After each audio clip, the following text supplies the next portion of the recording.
Ivoiriennes, Ivoiriens, mes chers compatriotes, ce jeudi 7 août 2025, notre belle Côte d'Ivoire célèbre le 65e anniversaire de son accession à l'indépendance. Cette date, au-delà de sa portée historique, est toujours un moment privilégié pour se souvenir des idéaux et des valeurs qui ont fondé notre nation. L'unité, la paix, la solidarité et le travail. C'est l'héritage des pères fondateurs de notre pays qui ont rêvé d'une Côte d'Ivoire libre, fraternelle et prospère. 65 ans, c'est l'âge de la maturité, l'âge où une nation peut, avec fierté, mesurer son parcours, ses efforts, ses réussites et ses résiliences. Cet anniversaire est donc bien plus qu'une commémoration.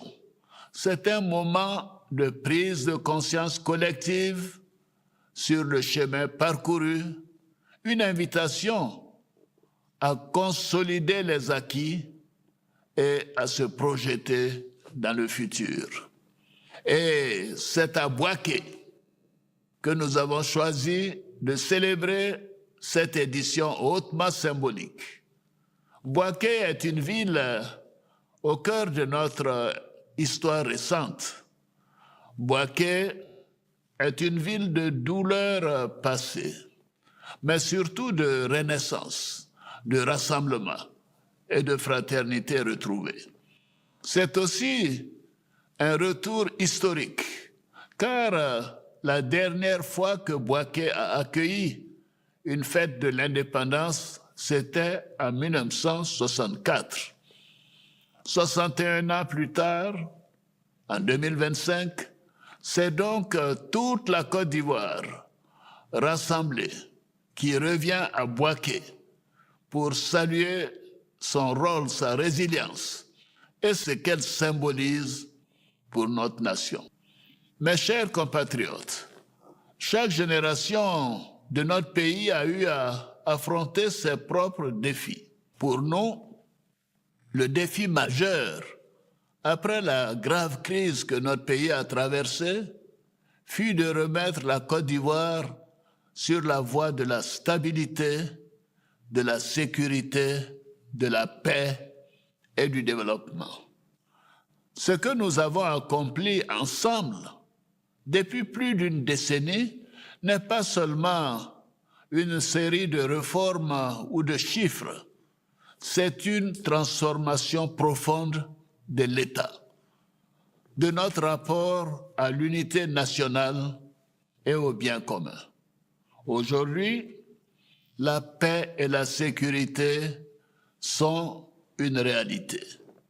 Le développement est visible, concret et palpable à travers tout le pays. Cela a été rendu possible parce que dès les premiers jours, nous avons fait le choix de nous mettre au travail, d'orienter nos efforts sur la recherche du mieux-être de nos concitoyens. Mes chers compatriotes, le contexte régional et international reste marqué par de grandes incertitudes. Aux menaces sécuritaires dans la sous-région s'ajoutent les défis économiques et monétaires auxquels sont confrontés plusieurs pays d'Afrique et du monde. Face à cela, la Côte d'Ivoire a su faire preuve de résilience grâce à la solidité de nos institutions, à l'unité des filles et des fils de notre pays, à l'engagement continu et au professionnalisme de nos forces de défense et de sécurité. La Côte d'Ivoire est un havre de paix et de stabilité, un pôle de confiance et un modèle de développement. Nous avons su faire les bons choix dans la rigueur et l'anticipation pour rétablir les équilibres macroéconomiques, soutenir l'activité économique et maintenir le cap du développement, tout en garantissant notre souveraineté. Dans nos villes comme dans nos villages, l'eau potable et l'électricité continuent de gagner du terrain. Ce ne sont plus des privilèges, mais des droits que nous consolidons chaque jour.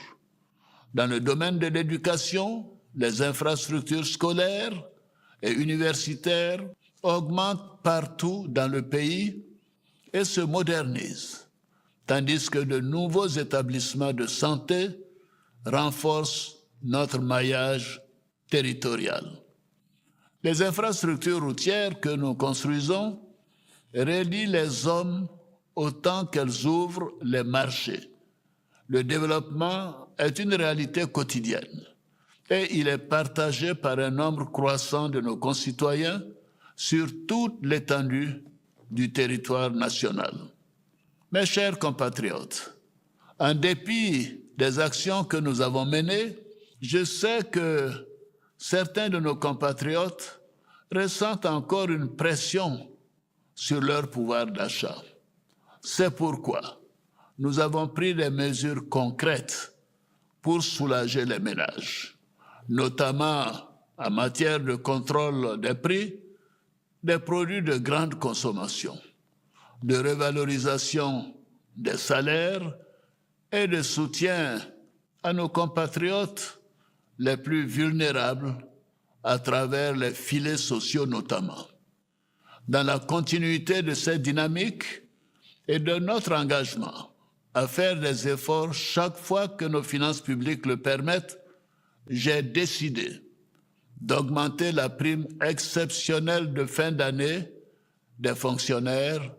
Elle passera ainsi d'un tiers du salaire indiciel mensuel de base à 2/3 du salaire indiciaire mensuel de base en janvier 2026. Pour les retraités, elle passera d'un tiers de la pension mensuelle à 2/3 de celle-ci en septembre 2025.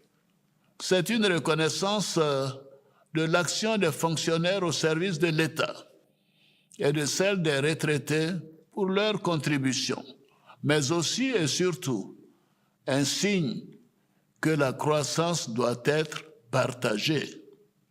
J'encourage le secteur privé à également faire un effort pour leurs employés.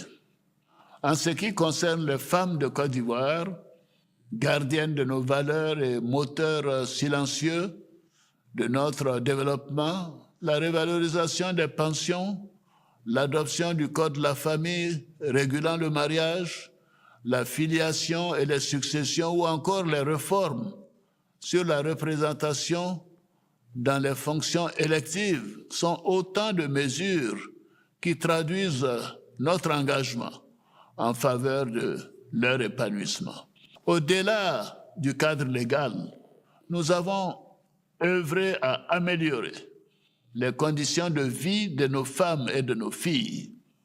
Ainsi, depuis sa création, le Fonds d'appui aux femmes de Côte d'Ivoire, le FAFSI, a bénéficié à plus de 420 000 femmes entrepreneurs dans toutes les régions de notre pays.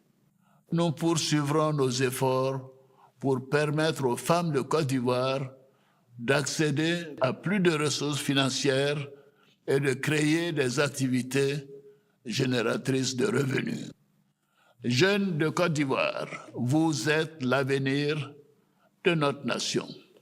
Vous êtes une force créatrice, un moteur en mouvement que nous avons décidé d'accompagner avec ambition et constance. Nous avons multiplié les dispositifs pour que chaque jeune puisse, selon son talent ou sa volonté, trouver le chemin de la réussite. Que ce soit dans l'artisanat, le numérique, l'agriculture, l'innovation ou le volontariat. Grâce au programme jeunesse du gouvernement. Plus d'1 million d'entre vous ont été impactés directement ces dernières années à travers le pays, dans la formation, l'insertion, l'engagement citoyen ou l'entrepreneuriat.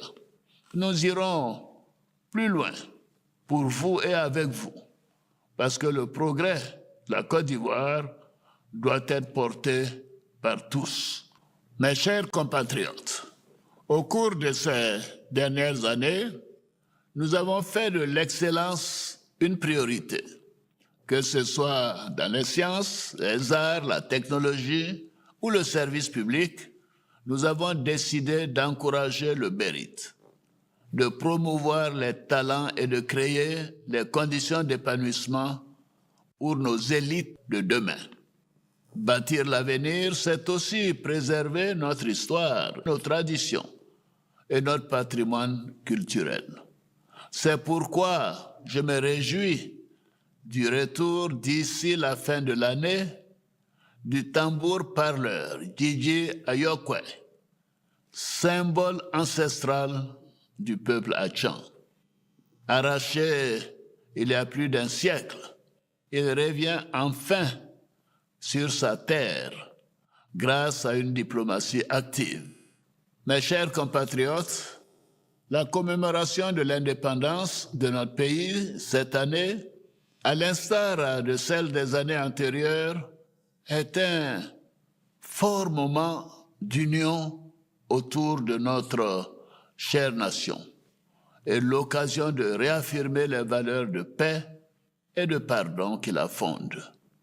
À cet égard, conformément aux prérogatives que me confère la Constitution, j'ai signé 2 décrets au titre de la justice.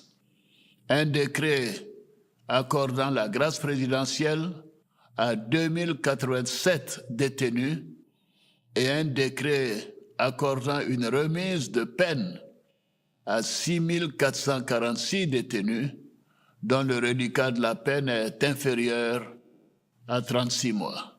Ainsi, ce sont 8533 détenus de droit commun, condamnés pour des infractions mineures qui bénéficieront de ces mesures. Mes chers compatriotes, dans quelques semaines, vous serez appelés aux urnes pour l'élection présidentielle. Je tiens à nouveau à rassurer l'ensemble de nos compatriotes.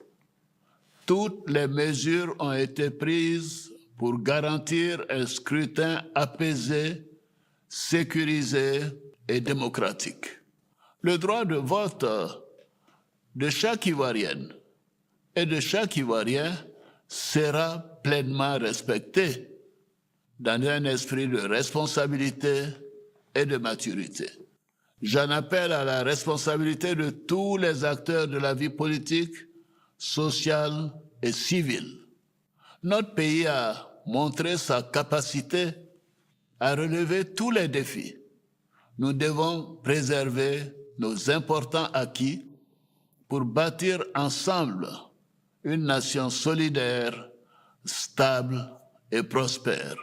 À vous, habitants de Bouaké et de ses environs, je vous invite à venir nombreux au grand défilé militaire afin de partager ce grand moment de fierté nationale. Bonne fête de l'indépendance à toutes et à tous. Vive la République, vive la Côte d'Ivoire, que Dieu bénisse la Côte d'Ivoire.